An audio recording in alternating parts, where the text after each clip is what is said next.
On the morning of June 4th, we had a short flight from Almaty, Kazakhstan to Tashkent, Uzbekistan. The flight was almost shorter than the time it took to get through Uzbeki customs at the Tashkent airport, a problem that reoccurred at each of our 3 later crossings of the Uzbekistan border. Tashkent is the capital and largest city of Uzbekistan. Although under other names, the city has existed in this location since about 500 BC. Destroyed by Genghis Khan in the 13th century, the city's population and culture gradually revived as a prominent strategic center of scholarship, commerce, and trade along the Silk Road. In 1865, it was conquered by the Russian Empire, and in Soviet times witnessed major growth and demographic changes due to forced deportations from throughout the Soviet Union. Today, Tashkent remains a multi-ethnic population with ethnic Uzbeks as the majority. Virtually destroyed by an earthquake in 1966, Tashkent has been completely rebuilt into the very modern city that it is today.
Although not actually on the schedule, our trip leader, Jama, arranged for us to attend an opera at the Tashkent Concert Hall, the actual opera house being closed for renovation.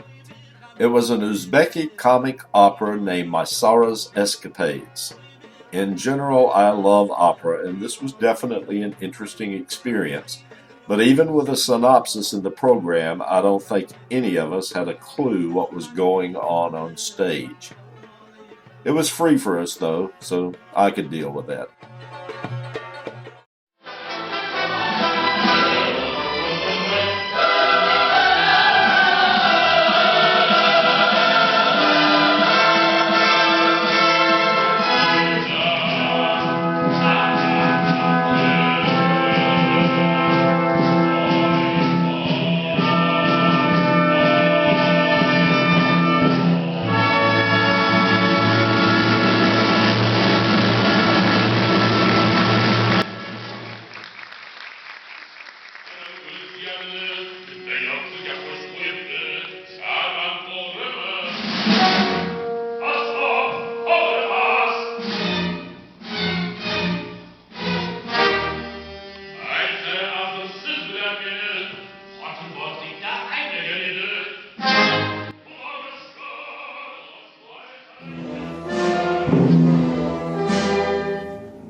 There wasn't much to see in Old Town, but it was surprising that even today some buildings are still made of clay and straw. And many of these residences were not hovels either. Behind those clay and straw walls were some fairly nice homes.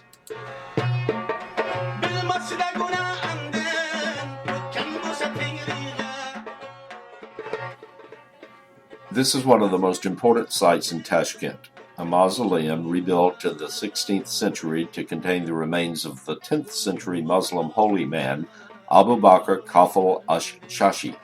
A great scholar and theologian, ash-Shashi devoted his life to the spread of Islam and religious education.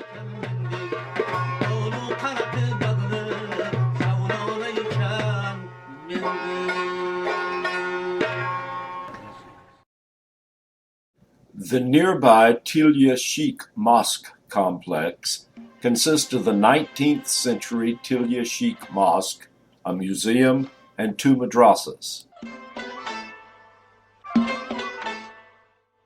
The most important building in the complex is the Mui Mubarak Madrasa, which contains the oldest existing copy of the Quran dating back to the 7th century. Photography was not allowed, but as with almost everything else, you can always find photos online. Hair supposedly from Muhammad's head is also kept here, and the name of the building in fact means sacred hair.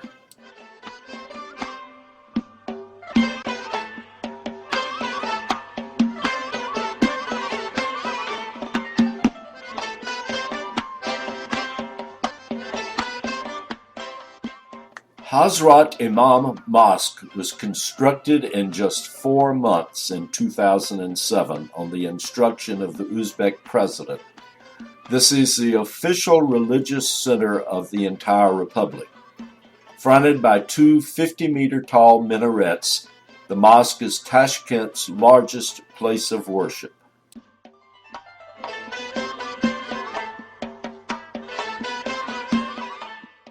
The Korsu Bazaar, which is literally across a parking lot from the mosque complex, like other bazaars throughout Central Asia, is a combination farmers market and flea market. A lot of the food there really looked good, but we didn't dare try anything other than candies and bread.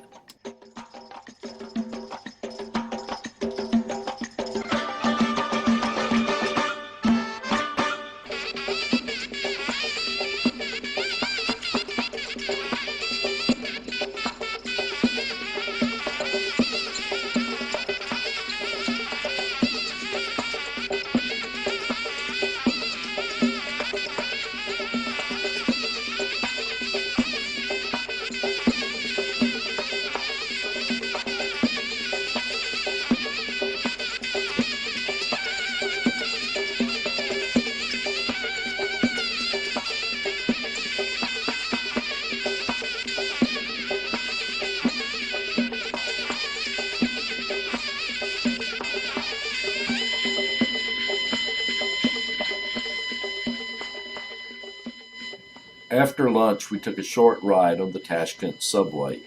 Like other Soviet-built subways, the stations are very ornate. Again, for security reasons, photography was not allowed. But, like I said earlier, you can find anything online, and I wanted to provide some kind of idea of what it was like.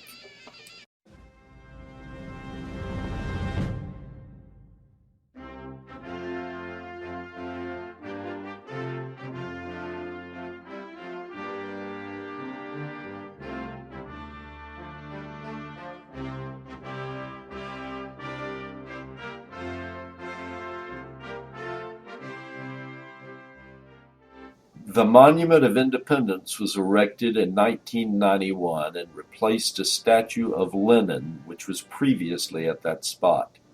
At the top of the statue, marking the sovereignty of Uzbekistan, is a large golden globe with outlines of the territorial borders of the country. But the engraved territory of the Republic does not repeat the geographical location of the country, as it symbolizes the desire of the young independent state to join the world community.